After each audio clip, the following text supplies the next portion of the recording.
Hi, my name is Michael Green. I'm a Marist brother, and I extend to you very warm greetings from Australia. I have an article in Marist Notebooks 40. It's called God's Presence and Love, the First Characteristic of Marist Spirituality. The article is actually one of a series of articles that I wrote 2 years ago and which has since been published in book form.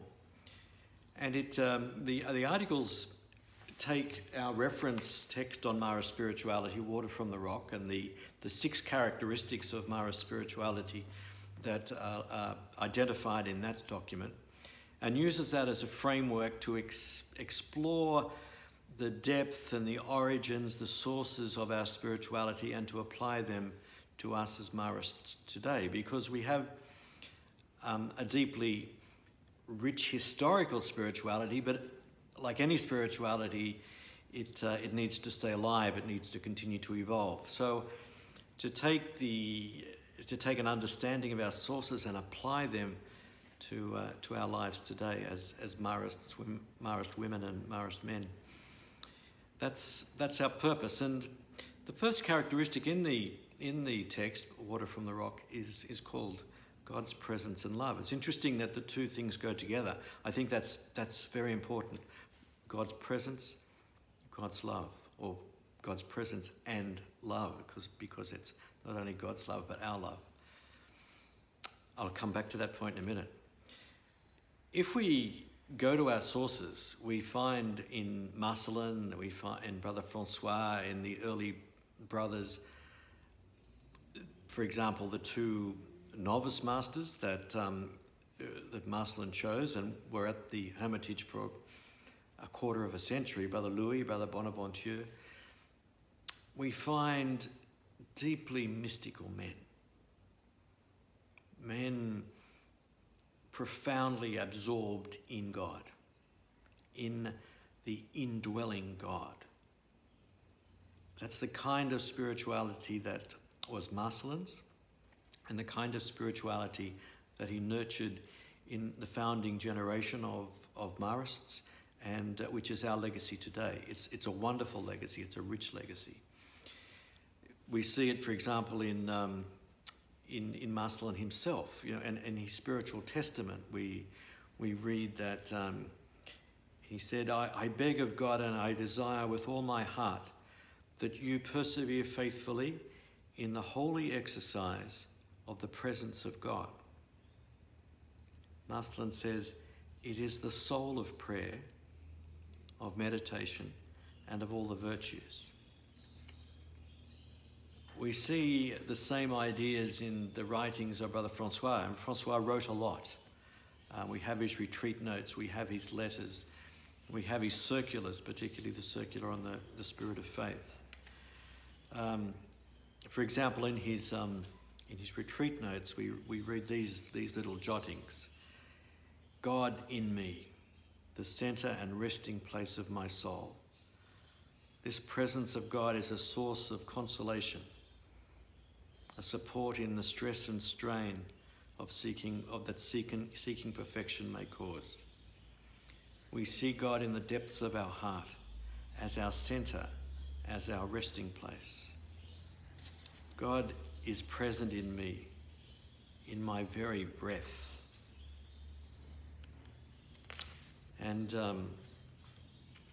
in the circular on the spirit of faith, we read this. The Christian is surrounded and penetrated with the holiness and majesty of God, his providence, his power, his goodness, his mercy, his justice, his will. For in him we live and move and have our being. That little verse from the Acts of the Apostles is a favourite of Francois and was a favourite of Marcelin. We see it also in the books they read and the spiritual masters to whom they turned. Prominent among them, of course, was Francis de Sales. St. Francis de Sales was very important for Marsland. He had his books, he shared de Sales' books. And there's a sense in de Sales that is deeply mystical, but also deeply practical. And Marsland was attracted by that. But de Sales says this: throughout the day, as often as you can, place yourself in the presence of God. Where are we, my soul? Our real place is to be with God. Remember then to retreat often into the solitude of your heart, even while physically in the midst of your busyness.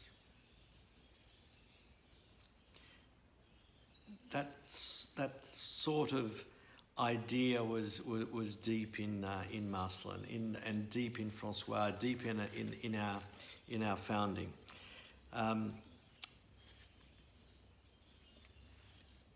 Francois wrote of our heart as the sanctuary and the temple of God. It is where God is at home in us. So where did that come from? Well, it came from de Sales. It came also from I think the strongly Carmelite tradition that was influencing spirituality at the time. I think we have a deeply Carmelite thread to our Marist spirituality, a disposition to ponder God, to contemplate God. But then it goes back further, of course, to the scriptures. We see it in Luke. The angel comes to Mary in Luke chapter 2. The angel comes to Mary and says, "Rejoice, Mary. Be full of joy, Mary." Why? Because the Lord is with you. The Lord is in you. And in the same chapter we have the wonderful words of the Magnificat, where we see Mary absolutely absorbed in God, full of God. But perhaps even more profoundly in our Marist tradition, we should look at the Johannine writings, the Gospel of John, the letters that bear the name John, because we know that perhaps this was Marsland's favourite place in Scripture. So often he quotes from the first letter of John. For example, can you imagine him sitting with this piece of Scripture and reading these words, which link presence and love? Chapter 4. Whoever has not loved has not known God. Whoever has not loved has not known God. We shall become like him when we see him as he really is. Chapter 3, also from chapter 3. This is the message we have heard from the beginning. Love one another. God is love, and those who abide in love abide in God. Those words sat deeply with Marsland. They sit deeply at the core of our spirituality. So in the article, I explore that and other pieces of Scripture, other writings of our from our origins, other insights into Marsland and the tradition into which he tapped to develop what today we call Marist spirituality. I invite you to read it. I invite you to sit with it. And my hope is that it may help you in some small way to deepen your sense of what it means to be Marist, to what it means to be Marist spiritually, and have a sense that of this indwelling God that can induce no other response in us than a response of love. And that's what Marsland discovered. And as always, I'd be very interested to hear from anyone, any Marist, and it'd be a privilege for me to share something of your spiritual journey. Please feel welcome to contact me at any time. Thank you.